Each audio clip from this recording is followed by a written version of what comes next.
Hello students, मेरा नाम धीरज Mohan Dwivedi and स्वागत है आपके फेवरेट चैनल मैग्नेट ब्रेन्स पर। मैग्नेट ब्रेन्स एक ऐसा चैनल जहां पर आपको मिलता है बिल्कुल फ्री ऑनलाइन एजुकेशन। तो चलें, आज हम शुरू करेंगे आपके क्लास 12 फिजिक्स का जो चैप्टर है इलेक्ट्रोस्टैटिक पोटेंशियल एंड कैपेसिटेंस का fourth topic, that is equipotential surface, है ना। लास्ट वीडियो में मैंने खत्म किया था आपका electrostatic potential due to dipole, है ना।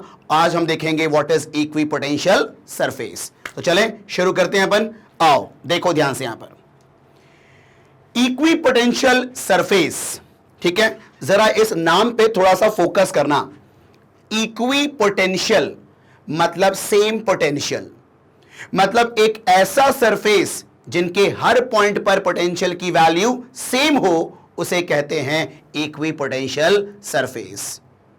Is it clear? और ये जो सरफेस है वो किसी भी शेप का हो सकता है ना। वो डिपेंड करेगा कि वो किस चार्ज के लिए आपका पोटेंशियल सरफेस है। Is it clear? ठीक है, तो यहां पर देखो डेफिनेशन लिखा है मैंने, any surface that has same electric potential at every point on it is called an equipotential surface. Is it clear? ठीक है, तो ये होता है इक्विपोटेंशियल सरफेस का डेफिनेशन। अब लेकिन थोड़ा सा मैं इसको समझाता हूं एक एग्जांपल से कि कैसा हो सकता है, कैसे बनाते हैं इक्विपोटेंशियल सरफेस। ठीक है, ध्यान देना बस आप लोग। यहां देखो, मैं काम करता हूं, मैं लेता हूं एक पॉजिटिव चार्ज प्लस क्यू, ठीक। अब देखो, मैंने आप लोगों से पूछा कि यह बताओ कि इस पॉइंट P पर, थोड़ा और करीब ले लेता हूं, इस पॉइंट P पर जिसकी दूरी r है, कितना होगा पोटेंशियल की वैल्यू, ठीक है। और मैं यहां पर r की वैल्यू भी दे दूं आपको और चार्ज की वैल्यू भी आपको दे दूं। तो आप बताओ इस पॉइंट पर पोटेंशियल निकाल लोगे ना बाय यूजिंग फॉर्मूला KQ/R, ठीक है। मान लो तुमने कैलकुलेट किया और पोटेंशियल की वैल्यू आ गई, सपोज करो 20 वोल्ट, ठीक है। अब मैंने तुमसे बोला अब एक काम करो, सेम डिस्टेंस पर इस तरफ निकालो पोटेंशियल की वैल्यू, सेम डिस्टेंस पर, है ना। तो तुम क्या बोलोगे, सर डिस्टेंस अगर सेम है और चार्ज की वैल्यू भी वही है तो पोटेंशियल की वैल्यू भी यही सेम होगी ना, क्योंकि ये डायरेक्शन पे डिपेंड तो करती नहीं है पोटेंशियल, क्योंकि ये तो होता है स्केलर क्वांटिटी, है ना। ठीक है, मतलब इस पॉइंट पर भी पोटेंशियल, थोड़ा और छोटा कर देता हूं उसको मैं, ये देखो इस पॉइंट पर भी पोटेंशियल की वैल्यू सेम रहेगी बिकॉज डिस्टेंस और चार्ज की वैल्यू सेम है, ठीक है। मान लिया मैंने ये भी कितना है 20 वोल्ट, ठीक है। अब मैंने तुमसे बोला कि आप बताओ सेम डिस्टेंस r पर इस पॉइंट पर पोटेंशियल कितनी होगी। अब तुम बोलोगे सर सेम रहेगा, बिल्कुल ठीक है भाई, ये कितना हो गया आपका 20 वोल्ट। फिर मैंने तुमसे पूछा कि सेम डिस्टेंस पर अब कितना पोटेंशियल होगा, तुम बोलोगे सर वही रहेगा ना, ठीक है, कितना 20 वोल्ट। Is it clear? ठीक है, तो जब हम इन सारे पॉइंट्स को ज्वाइन करेंगे तो आपको यहां पर क्या मिलेगा, एक सरफेस मिलेगा, और इस सरफेस के हर पॉइंट पर आप देख सकते हैं पोटेंशियल की वैल्यू कितनी है, 20 वोल्ट है ना। तो यहां पर आपका ये इक्विपोटेंशियल सरफेस हो जाएगा ना। Is it clear? तो यहां पर आप देखो, ये जो मैंने सरफेस इमेजिन किया है ये आपका स्फेरिकल शेप का होगा ना, तो इसी को कहते हैं हम लोग इक्विपोटेंशियल सरफेस। तो ये है हमारा इक्विपोटेंशियल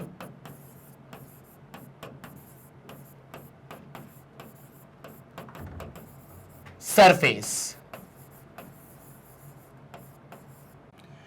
तो ये होता है आपका इक्विपोटेंशियल सरफेस, ठीक है।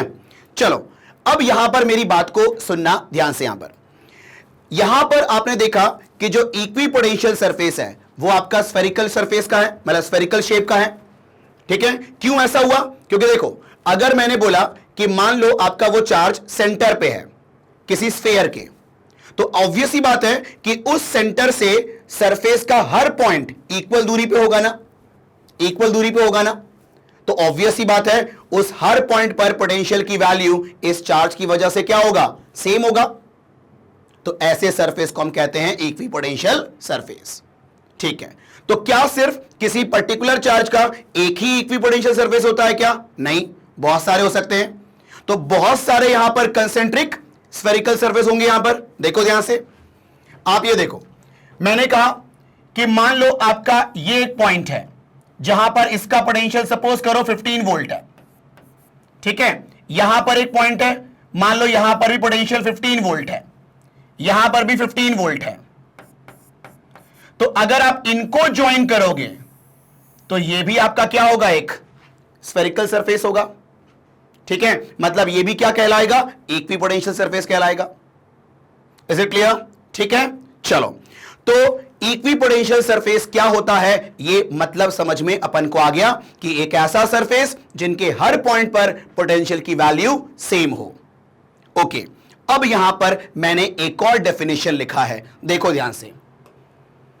It is the locus of all points at which potential are same. मतलब इसी चीज को हमने एक और तरीके से डिफाइन किया है ना। तो मेरी बात को सुनना, ये लोकस का मतलब क्या होता है?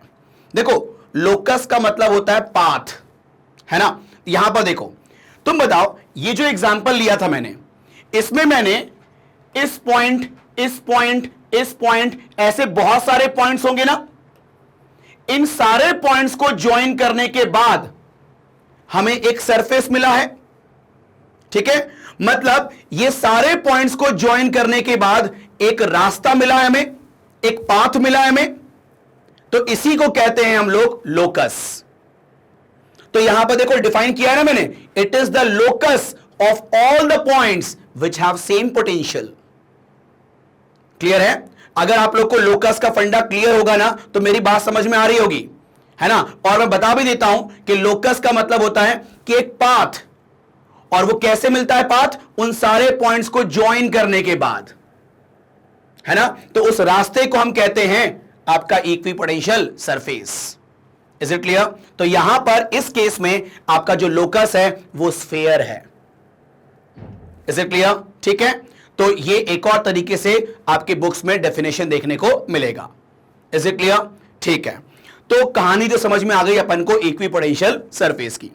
नाउ अब इस इक्विपोटेंशियल सरफेस को लेके कुछ प्रॉपर्टीज हैं, है ना। इसको लेके कुछ इंफॉर्मेशन है, वो आपको पता होना चाहिए, जो आगे आपके न्यूमेरिकल वगैरह में भी उसका यूज होता है। ठीक है, चलो देखते हैं यहां पर हम लोग प्रॉपर्टीज ऑफ इक्विपोटेंशियल सरफेस, है ना।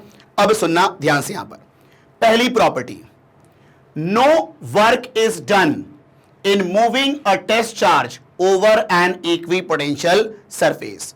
मतलब अगर मैं कहूं कि इक्विपोटेंशियल सरफेस के ऊपर एक पॉइंट से दूसरे पॉइंट पर अगर चार्ज को लेके जाना है, किसी टेस्ट चार्ज को, तो आपको वर्क डन नहीं करना है। मतलब वहां पर आपका वर्क डन 0 होगा। No work is done to move a test charge from one point to another point on a particular equipotential surface. ठीक है, ऐसा क्यों होता है कि एक पर्टिकुलर इक्विपोटेंशियल सरफेस पे अगर हम चार्ज को मूव करें तो वर्क डन 0 होता है? तो आओ देखो ध्यान से, यहां पर सुनो। तुम एक काम करो, यहां पर जरा देखो, मान लो ये आपका है इक्विपोटेंशियल सरफेस, है कि नहीं। अच्छा, ये मैंने प्लेनर लिया है, मैं आपको बताऊंगा कि आपका जो इक्विपोटेंशियल सरफेस है वो प्लेनर शेप का भी हो सकता है। और ये मैंने आपसे अभी कहा भी था एकदम इनिशियल में कि इक्विपोटेंशियल सरफेस कैसा भी सरफेस हो सकता है। सिलेंड्रिकल सरफेस भी हो सकता है, स्फेरिकल सरफेस भी हो सकता है, ठीक है, प्लेन सरफेस भी हो सकता है, मतलब किसी भी शेप का हो सकता है ये। ठीक है, चलो, तो मैंने ये मान लिया आपका एक प्लेनर इक्विपोटेंशियल सरफेस है। ठीक है, अब देखो ध्यान से, मान लो इस सरफेस पे 2 पॉइंट चूज किया मैंने, ये रहा पॉइंट ए और ये रहा पॉइंट बी। अब मुझे चार्ज को मूव कराना है फ्रॉम ए टू बी। मान लो Q0 चार्ज को मुझे मूव कराना है फ्रॉम ए टू बी। ठीक है, अब बताओ वर्क डन का फॉर्मूला क्या होता है? Charge into potential difference. और पोटेंशियल डिफरेंस क्या होगा, वीबी माइनस वीए, वीबी माइनस वीए। ठीक है, अब बताओ ये इक्वी पोटेंशियल सरफेस है भाई, तो यहां पर तो हर पॉइंट पर पोटेंशियल की वैल्यू सेम होगी, मतलब जितना वीए है उतना ही वीबी होगा। तो जब दोनों की वैल्यू सेम है तो डिफरेंस कितना होगा, जीरो होगा। और अगर डिफरेंस जीरो है तो यहां पर वर्क डन कितना हो जाएगा, जीरो हो जाएगा, है कि नहीं? क्लियर है कहानी? तो याद रखना इस बात को कि किसी भी पर्टिकुलर इक्विपोटेंशियल सरफेस पे अगर आपको चार्ज को मूव करना है एक पॉइंट से दूसरे पॉइंट पर, तो वहां पर वर्क डन जीरो होगा, हां या ना?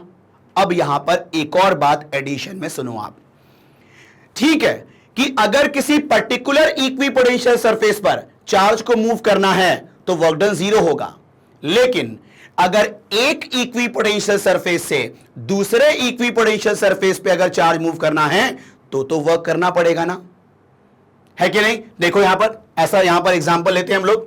ये देखो, ये मान लो आपका एक इक्विपोटेंशियल सरफेस है, ये आपका मान लो दूसरा इक्विपोटेंशियल सरफेस है, ठीक है ना? अब देखो, मान लो इस पर वोल्टेज है, सपोज करो 20 वोल्ट है, मतलब इसके हर पॉइंट पर वोल्टेज कितना है, 20 वोल्ट है, ठीक है। अब मान लो इस पे हर पॉइंट पर वोल्टेज सपोज करो यहां पर आपका है, मैंने कहा 10 वोल्ट है, मान लो, है कि नहीं? ठीक है, अब देखो यहां पर ध्यान से, अब ये बताओ, ये रहा आपका पॉइंट ए, ये रहा आपका पॉइंट बी। अब अगर चार्ज को मूव करना है from point A to point B, तो आप बताओ, देख के यहां पर पॉइंट ए से पॉइंट बी को अगर चार्ज को मूव करना है, मान लो क्यू नॉट चार्ज मूव करना है मुझे,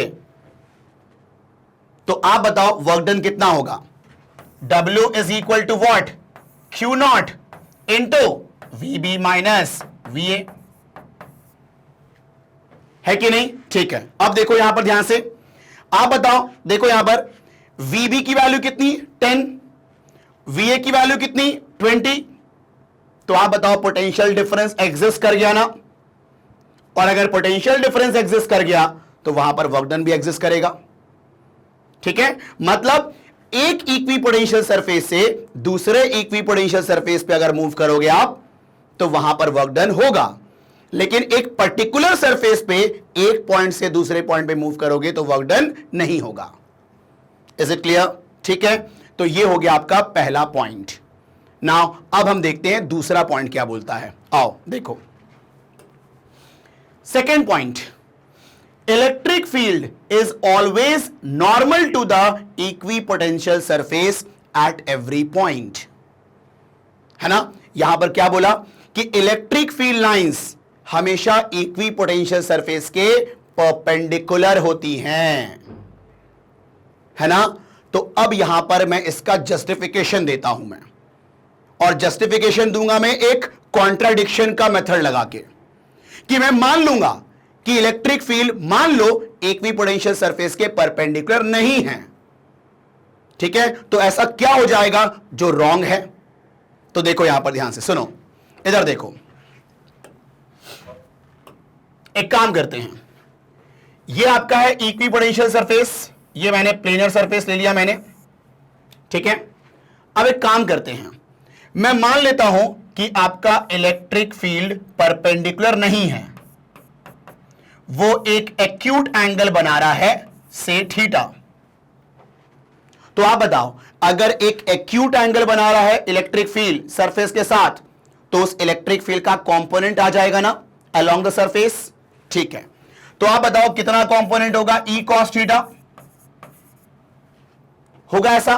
ओके, अब बताओ, अगर कंपोनेंट एग्जिस्ट कर गया इलेक्ट्रिक फील्ड का अलोंग द सरफेस, मतलब अलोंग द सरफेस आपका इलेक्ट्रिक फील्ड का फोर्स एग्जिस्ट कर गया ना, मतलब सरफेस के अलोंग फील्ड का इफेक्ट है ना? तो अब बताओ, अगर हम निकालना चाहें work done to move a charge from one point to another point on the equipotential surface, तो देखो यहां पर ध्यान से, अब ये बताओ, अगर मान लो एक पॉइंट से, ये मान लो ए है, ये मान लो बी है, अगर ए से बी अगर अपन को चार्ज को मूव करना है तो आप बताओ इस बार जो मैं वर्क डन निकालूंगा वो कौन से वाले फॉर्मूले से निकाल रहा हूं मैं? फोर्स इनटू डिस्प्लेसमेंट वाले फॉर्मूले से। देखो फोर्स इनटू डिस्प्लेसमेंट, मान लो यहां पर डिस्प्लेसमेंट डेल्टा एक्स है, तो आप बताओ एफ इंटू डेल्टा एक्स होगा। और ये बताओ फोर्स की वैल्यू क्या होती है? क्यू इंटू ई। तो यहां पर चार्ज मान लिया मैंने, टेस्ट चार्ज है क्यू नॉट, और सरफेस के लॉन्ग कितना इलेक्ट्रिक फील्ड है? E cos theta into delta x. तो आप बताओ यहां पर वर्क डन की वैल्यू एग्जिस्ट कर जाएगी ना ए से बी चार्ज को मूव करने में?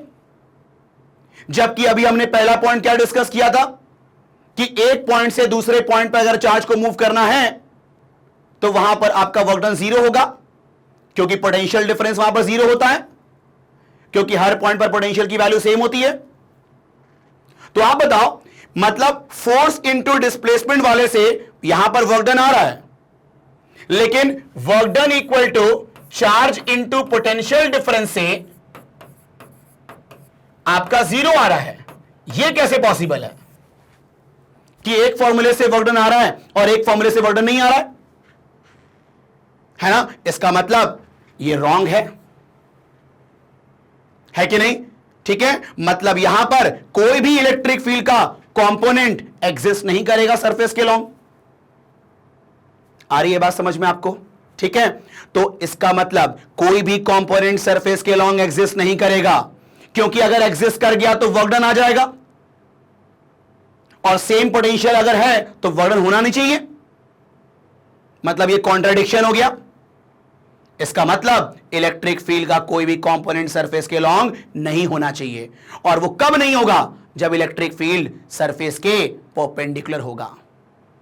आप ये बताओ कि परपेंडिकुलर डायरेक्शन में अगर फील्ड है तो उसका कोई हॉरिजॉन्टल कंपोनेंट होगा क्या? नहीं, परपेंडिकुलर वेक्टर का कोई हॉरिजॉन्टल कंपोनेंट नहीं होता है, ये आपको पता होगा वेक्टर में। Is it clear? ठीक है, इसीलिए कहते हैं कि electric field lines, electric field हमेशा इक्विपोटेंशियल सरफेस के परपेंडिकुलर होगा, है ना? और तुम यहां भी देखो ना यार, तुम यहां भी देखो, ये जो मैं डायग्राम बनाया था मैंने, ठीक है, यहां भी देखो, ये जो आपका चार्ज है, ये जो आपका चार्ज है, ठीक है, इस चार्ज की अगर हम बात करें तो इसका इलेक्ट्रिक फील्ड लाइंस कैसा होगा? रेडियली आउटवर्ड, रेडियली आउटवर्ड,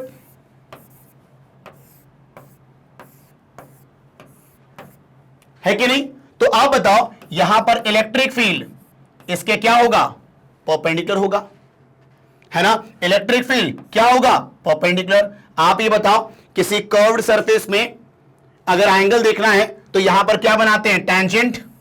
तो ये देखो टैंजेंट और ये इलेक्ट्रिक फील्ड आपस में क्या है? परपेंडिकुलर। यहां पर देखो टैंजेंट और इलेक्ट्रिक फील्ड आपस में क्या है? परपेंडिकुलर, है कि नहीं? ठीक है, तो ये हो गया आपका सेकेंड पॉइंट। नाउ अब देखते हैं हम लोग थर्ड पॉइंट क्या कहता है। आओ देखो यहां पर ध्यान से, equipotential surface are close together in the region of strong field and farther apart in the region of weak field। इसका मतलब ये कि इक्विपोटेंशियल सरफेसेस करीब में होते हैं जहां पर स्ट्रांग फील्ड होता है, और वहीं पर इक्विपोटेंशियल सरफेसेस दूर दूर होते हैं जहां पर वीक फील्ड होता है कि नहीं?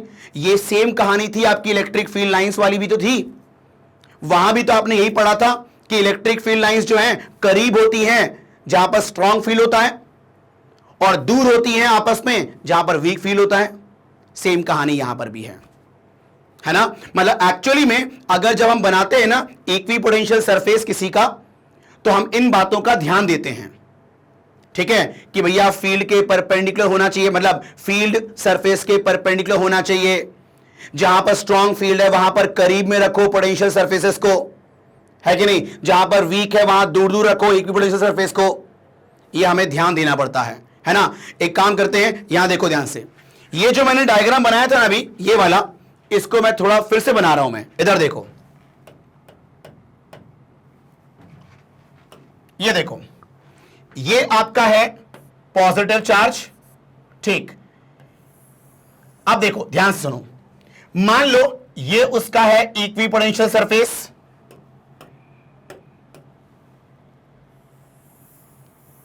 ठीक। ये दूसरा इक्विपोटेंशियल सरफेस, ये तीसरा इक्विपोटेंशियल सरफेस, ये चौथा इक्विपोटेंशियल सरफेस, ठीक है, एंड सो ऑन। अब आप देखो मैंने यहां पर क्या हरकत की है, तुम बताओ। यहां पर देखोगे इन दोनों के बीच में स्पेसिंग कम है कि नहीं, और यहां पर स्पेसिंग ज्यादा है, यहां और ज्यादा है, ऐसा क्यों? तुम ये बताओ। इसकी फील्ड इसके करीब में ज्यादा होगी ना भाई, चार्ज के करीब में फील्ड की वैल्यू ज्यादा होगी, है कि नहीं? तो आपके इसके नियर में फील्ड की वैल्यू ज्यादा होगी, मतलब इसके नियर में जो इक्विपोटेंशियल सरफेसेस होंगे वो करीब करीब होंगे, और जैसे जैसे इस चार्ज से दूर जाएंगे फील्ड की वैल्यू कम होती जाएगी, तो इक्विपोटेंशियल सरफेसेस के बीच का जो सेपरेशन है वो भी बढ़ता जाएगा, है ना? तो वीक फील्ड सेपरेशन ज्यादा, स्ट्रॉन्ग फील्ड सेपरेशन कम इक्विपोटेंशियल सरफेसेस के बीच में। Is it clear? है ना? तो इन बातों का भी ध्यान दिया जाता है, ठीक है, when we drawing equipotential surfaces. Is it clear? ठीक है। नाउ अब देखते हैं नेक्स्ट पॉइंट, आपका फोर्थ पॉइंट क्या है, देखो। No two equipotential surfaces can intersect each other, मतलब कोई भी दो इक्विपोटेंशियल सरफेस आपस में कभी इंटरसेक्ट नहीं करते हैं, क्योंकि अगर वो इंटरसेक्ट कर गए तो उस पॉइंट ऑफ इंटरसेक्शन पे इलेक्ट्रिक पोटेंशियल की दो वैल्यू हो जाएगी, जो कि पॉसिबल नहीं है। देखो आगे लिखा भी है मैंने यहां पर, if they do so then at point of intersection there will be two values of electric potential which is not possible, है ना? सेम कहानी इलेक्ट्रिक फील्ड लाइन वाली भी तो थी कि कोई भी दो इलेक्ट्रिक फील्ड लाइंस आपस में इंटरसेक्ट नहीं कर सकती हैं, क्योंकि अगर कर गई तो वहां पर पॉइंट ऑफ इंटरसेक्शन पे दो डायरेक्शन हो जाएंगे इलेक्ट्रिक फील्ड के, जो कि पॉसिबल नहीं है। तो यहां पर भी आपकी सेम कहानी है कि कोई भी दो इक्विपोटेंशियल सरफेस आपस में इंटरसेक्ट नहीं करेंगे, क्योंकि अगर वो कर गए तो उस पॉइंट ऑफ इंटरसेक्शन पे दो वैल्यू हो जाएंगी पोटेंशियल की, जो कि संभव नहीं है ना? मैंने कहा कि अगर मान लो आपने क्या किया, ये आपका इक्विपोटेंशियल सरफेस है किसी का, ये है किसी का, ठीक है, तो आप बताओ आपने इंटरसेक्ट करवा दिया, तो इस पॉइंट पर इसकी वजह से अलग पोटेंशियल होना चाहिए और ये जिसका है उसकी वजह से अलग होना चाहिए, है कि नहीं? तुम ये बताओ, अगर मान लो ये इसका है पोटेंशियल, मान लो इस वाले चार्ज का पोटेंशियल है ये Q1 का, है कि नहीं, और मान लो ये वाला है आपका Q2 का, है कि नहीं? तो तुम बताओ एक पर्टिकुलर पॉइंट पर इसकी वजह से पोटेंशियल और इसकी वजह से पोटेंशियल अलग अलग हो जाएगी ना, और एक ही पॉइंट पर दो पोटेंशियल की वैल्यू कभी एग्जिस्ट नहीं करती हैं, हाँ है ना? ठीक है, तो मेरी बात को सुनना कि अगर आपका दो इक्विपोटेंशियल सरफेस इंटरसेक्ट हो गया तो उस पॉइंट ऑफ इंटरसेक्शन पे एक से ज्यादा हो जाएगा पोटेंशियल, जो कि पॉसिबल नहीं है। और एक और रीजन भी है यहां पर, तुम देखो ना, देखो इसकी वजह से फील्ड यहां पर कैसी होगी, ऐसी, है कि नहीं, और इसकी वजह से फील्ड कैसी होगी यहां पर, ऐसी, मतलब एक ही पॉइंट पर दो डायरेक्शन हो जाएंगे फील्ड के, जो कि संभव नहीं है, हाँ है ना?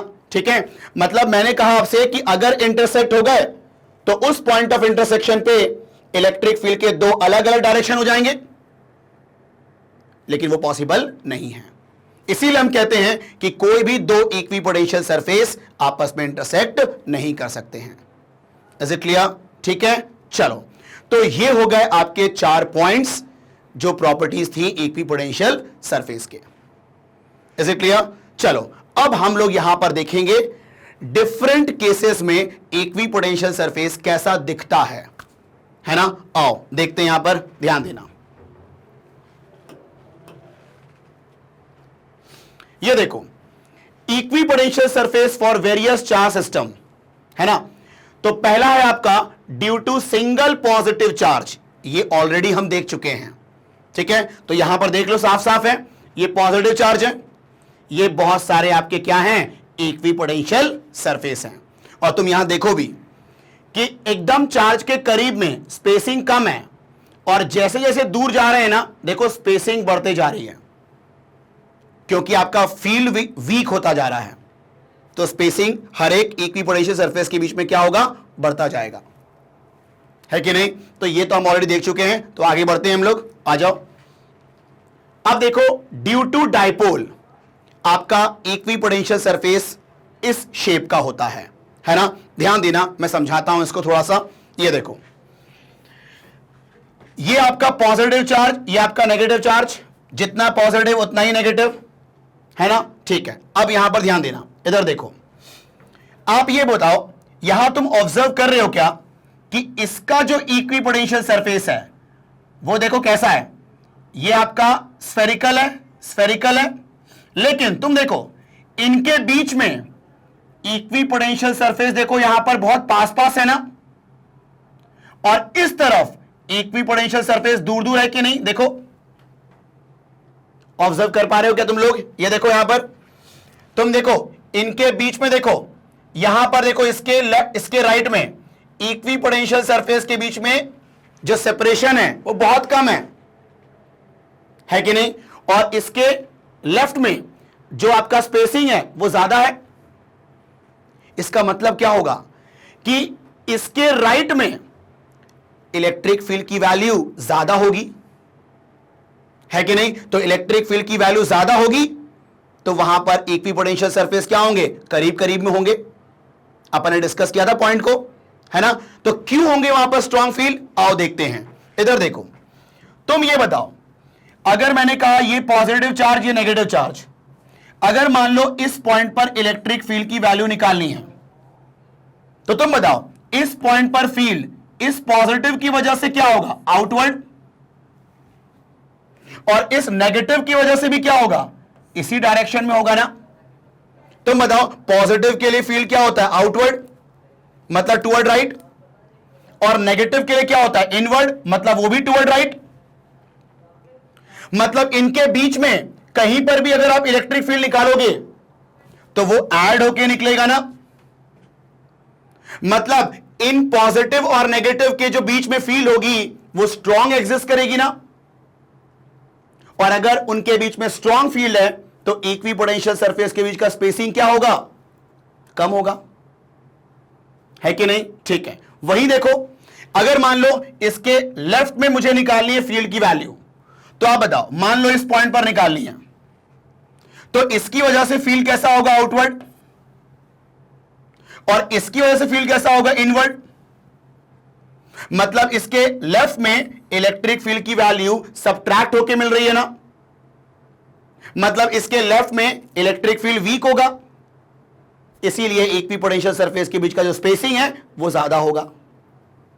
सेम कहानी इसके राइट में भी है ना? यहां पर निकालना है मान लो इलेक्ट्रिक फील्ड की वैल्यू, तो आप बताओ इसकी वजह से क्या होगा, इनवर्ड, और इस पॉजिटिव की वजह से क्या होगा, आउटवर्ड। तो इसके राइट में भी सबट्रैक्शन होके मिल रहा है ना फील्ड, मतलब इसके राइट में भी वीक फील्ड होगा, इसीलिए स्पेसिंग ज्यादा है ना? तो जब भी हम लोग इक्विपोटेंशियल सरफेस बनाते हैं ना, तो इस बात का ध्यान रखते हैं कि भैया कहीं अगर वीक फील्ड है तो वहां पर स्पेसिंग ज्यादा रखो, कहीं स्ट्रॉन्ग फील्ड है तो वहां पर स्पेसिंग कम रखो, है कि नहीं? ठीक है, एक और बात देखो यहां पर, आप बताओ, यहां पर अगर हम लोग इसका इलेक्ट्रिक फील्ड का पैटर्न बनाएं, जो तुम लोगों ने सीखा हुआ ऑलरेडी प्रीवियस चैप्टर में, ठीक है? तो ये देखो, ये आपका है इलेक्ट्रिक फील्ड लाइंस, तो आप देख सकते हैं इलेक्ट्रिक फील्ड लाइंस क्या है, परपेंडिकुलर है ना उस सरफेस के। यहां भी देखो ये ऐसे गया है, तो ये देखो ये परपेंडिकुलर है कि नहीं? तो इस बात का भी ध्यान दिया जाता है कि आपका जो इक्विपोटेंशियल सरफेस है उसके परपेंडिकुलर होना चाहिए कौन? Electric field lines. तो ये दोनों चीजें यहां पर फुलफिल हो रही हैं। Is it clear?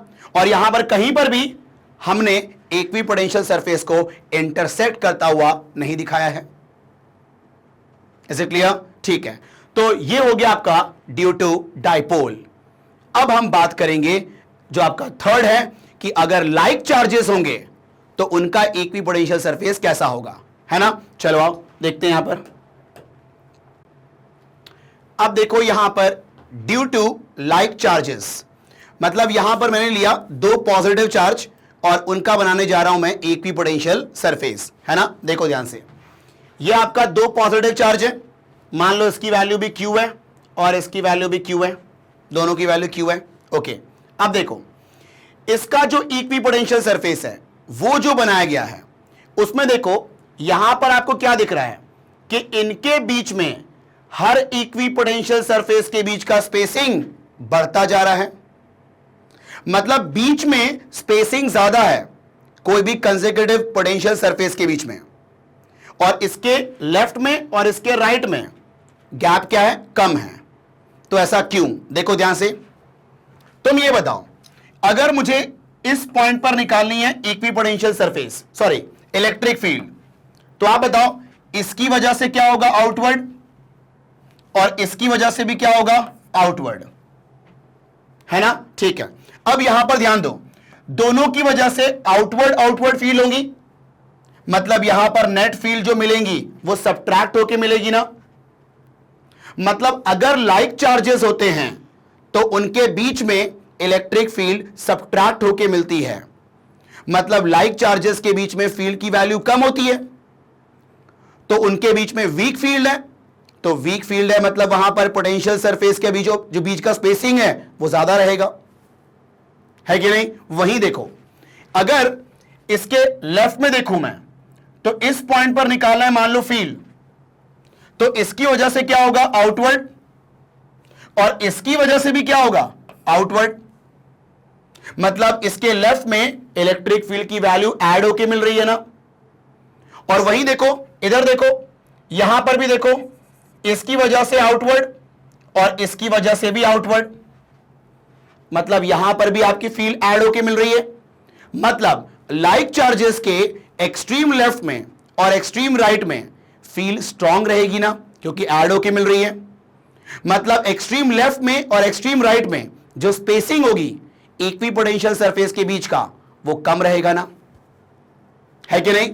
तो इस पैटर्न का बनता है आपका इक्विपोटेंशियल सरफेस। और देखो यहां पर ये आपका पोटेंशियल सरफेस आया, देखो ये टच हो रहा है आपका, बिल्कुल एकदम हल्का सा गैप है यहां पर, है ना?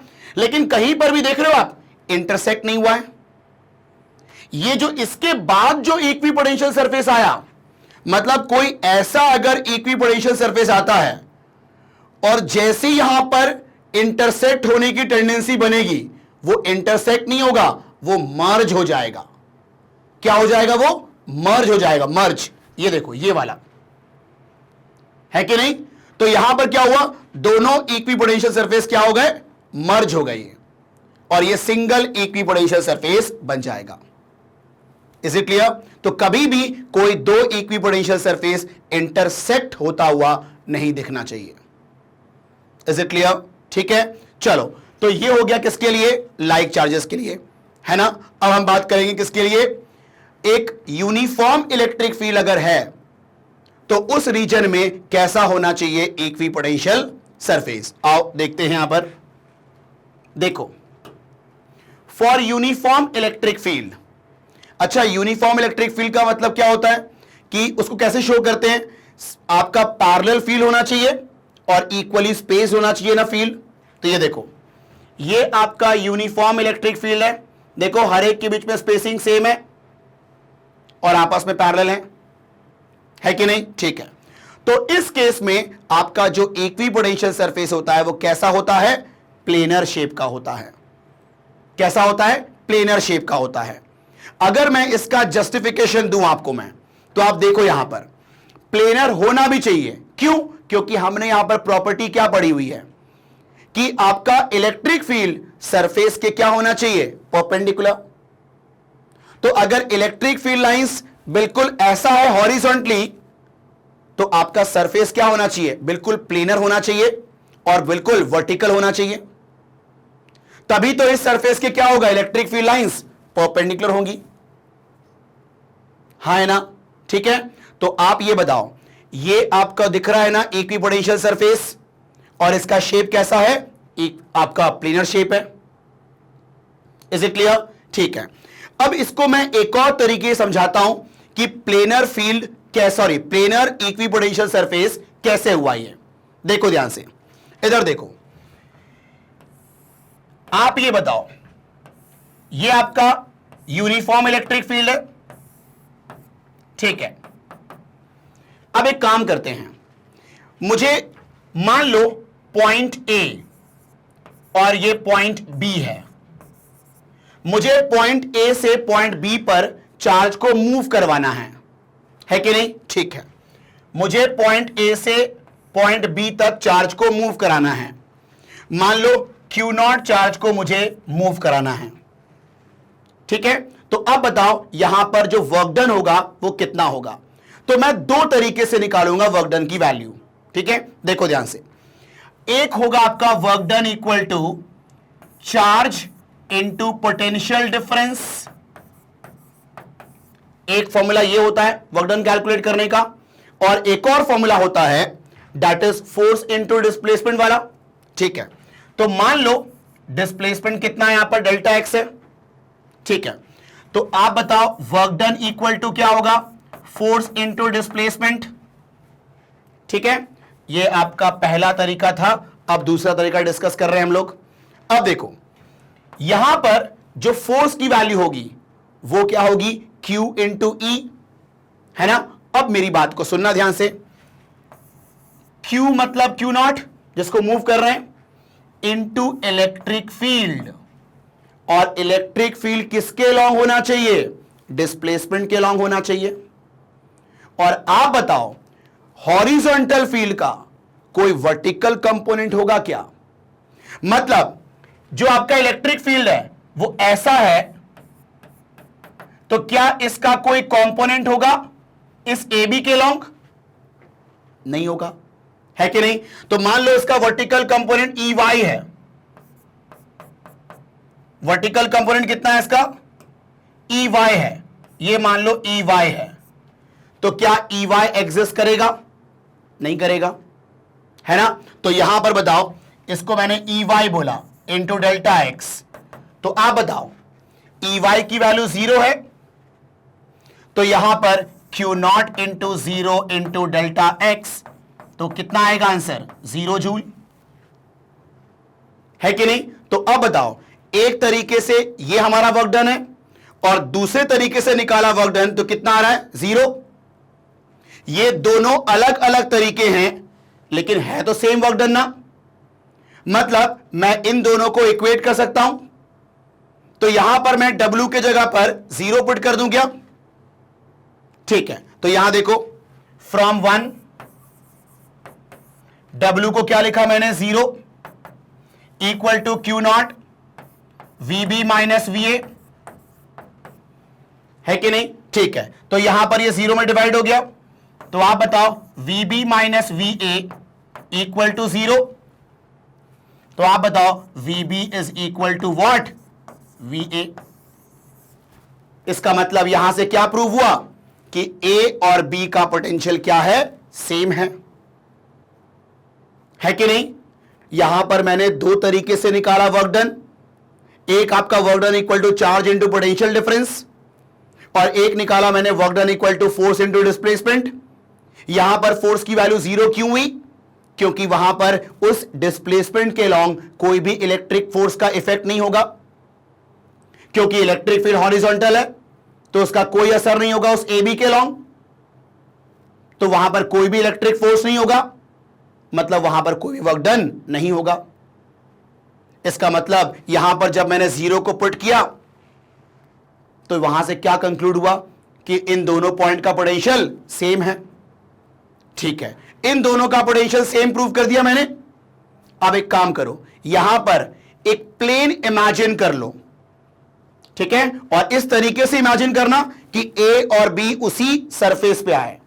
तो आप बताओ, ये होगा ना आपका प्लेन सरफेस,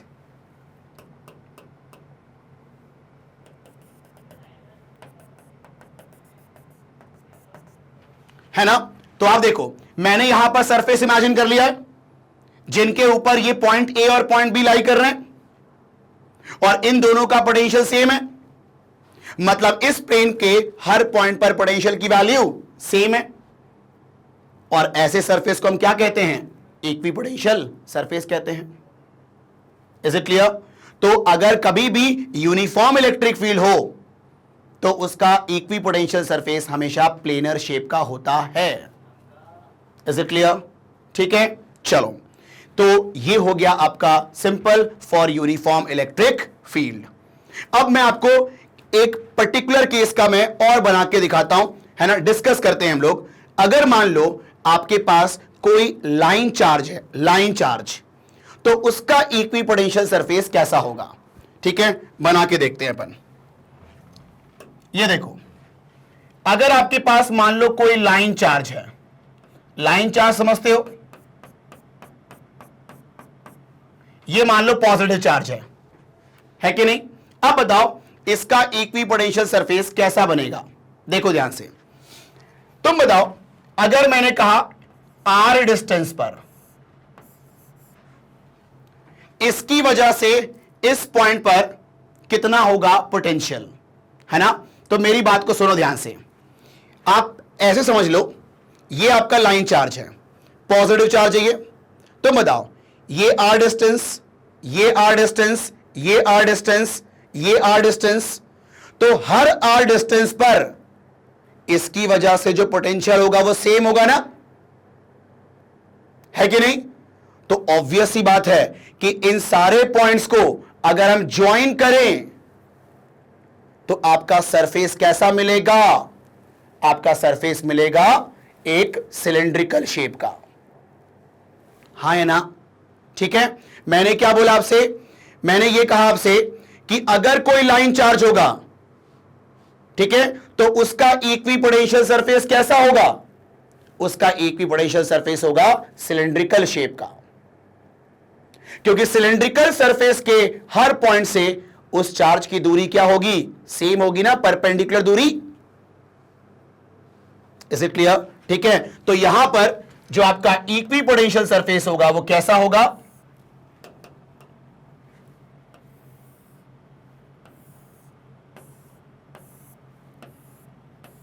सिलेंड्रिकल होगा, है ना। और यहां पर ले लो, और ज्यादा दूरी पे की बात करें,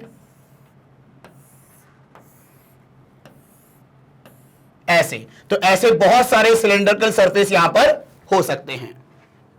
तो आपका इक्विपोटेंशियल सरफेस, ठीक है, किसी भी शेप का हो सकता है, डिपेंडिंग ऑन वो किस चार्ज के लिए आप बना रहे हो। Is it clear?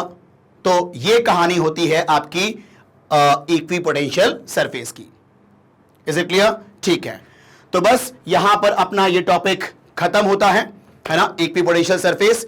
तो इसको प्रॉपरली एक बार देख करके प्रॉपर नोट्स बना लो, है ना। और अगले वीडियो में हम बात करें electric field from electric potential, मतलब पोटेंशियल से कैसे इलेक्ट्रिक फील्ड निकाली जाती है, हम उसको लेकर डिस्कशन करेंगे। और वो बहुत ही अच्छा टॉपिक होता है आपके न्यूमेरिकल पॉइंट ऑफ व्यू से। ठीक है, तो यहां पर अपना ये टॉपिक ओवर होता है। और बस मैं अंत में यही कहूंगा कि अगर आपको ये वीडियो पसंद आए तो आप इसको लाइक ज़रूर करें, है ना। इससे मोटिवेशन मिलता है हमें कि हम और अच्छा आपको कंटेंट दे पाएं। एंड अगर आप चैनल में नए हो तो आप इसको सब्सक्राइब करें ताकि कोई भी अपकमिंग वीडियोस हो वो आपसे मिस ना हो। एंड अपने दोस्तों के साथ इसको शेयर ज़रूर करें ताकि उनको भी ये फ़ायदा मिल पाए। Thank you.